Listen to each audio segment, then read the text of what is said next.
जब हनुमान से हारे शनि। राधे राधे, जय श्री कृष्णा। दोस्तों, आज हम इस वीडियो में एक ऐसी कहानी लेकर आए हैं जो शायद ही आपने कभी सुनी होगी। शनि के नाम से ही हर व्यक्ति डरने लगता है। शनि की दशा एक बार शुरू हो जाए तो 7.5 साल बाद ही पीछा छोड़ती है।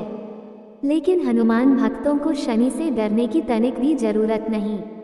शनि ने हनुमान को भी डराना चाहा, लेकिन मुंह की खानी पड़ी। आइए जाने कैसे। महान पराक्रमी हनुमान अमर हैं। पवन पुत्र हनुमान रघुकुल के कुमारों के कहने से प्रतिदिन अपनी आत्मकथा का कोई भाग सुनाया करते थे।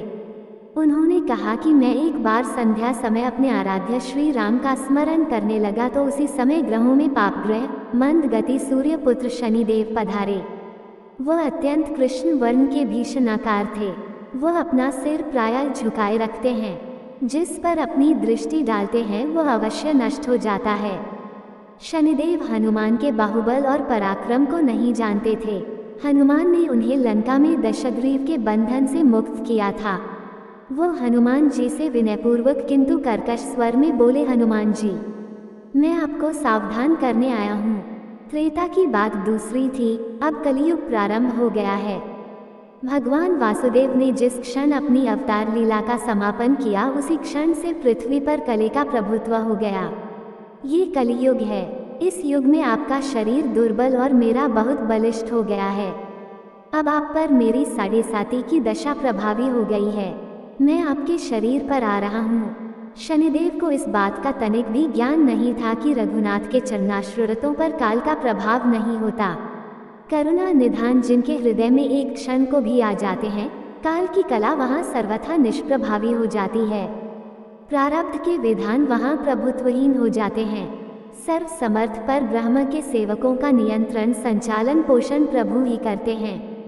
उनके सेवकों की ओर दृष्टि उठाने का साहस कोई सुर असुर करे तो स्वयं अनिष्ट भाजन होता है। शनिदेव के अग्रज यमराज भी प्रभु के भक्त की ओर देखने का साहस नहीं कर पाते।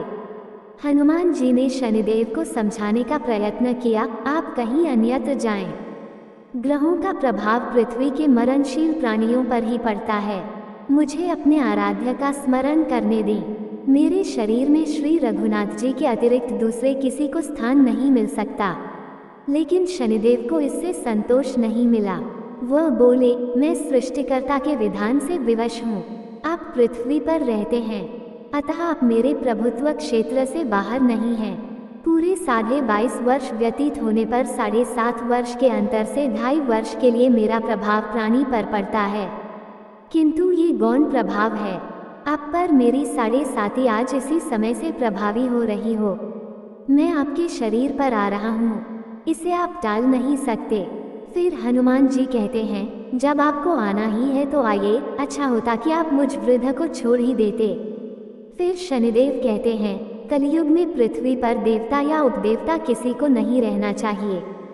सबको अपना आवास सूक्ष्म लोकों में रखना चाहिए। जो पृथ्वी पर रहेगा वो कलियुग के प्रभाव में रहेगा और उसे मेरी पीड़ा भोगनी पड़ेगी। और ग्रहों में मुझे अपने अग्रज यम का कार्य मिला है।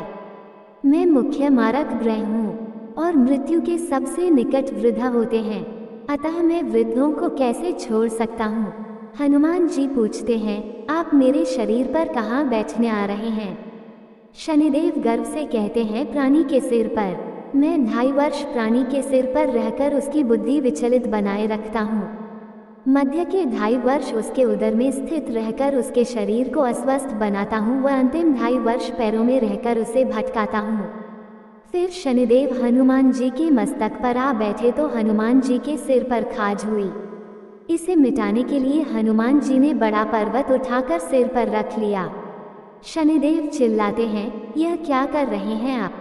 फिर हनुमान जी कहते हैं, जैसे आप सृष्टिकर्ता के विधान से विवश हैं वैसे मैं भी अपने स्वभाव से विवश हूँ। मेरे मस्तक पर खाज मिटाने की यही उपचार पद्धति है और आप अपना कार्य करें और मैं अपना कार्य। ऐसा कहते ही हनुमान जी ने दूसरा पर्वत उठाकर सिर पर रख लिया।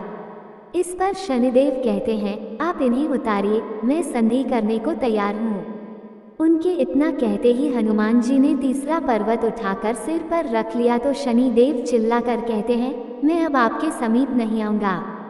फिर भी हनुमान जी नहीं माने और चौथा पर्वत उठाकर सिर पर रख लिया। शनिदेव फिर चिल्लाते हैं, पवन कुमार, त्राही माम ताही माम, रामदूत आंजनेयाय नमः। मैं उसको भी पीड़ित नहीं करूंगा जो आपका स्मरण करेगा। मुझे उतर जाने का अवसर दें। हनुमान जी कहते हैं, बहुत शीघ्रता की, अभी तो 5वां पर्वत शिखर बाकी है।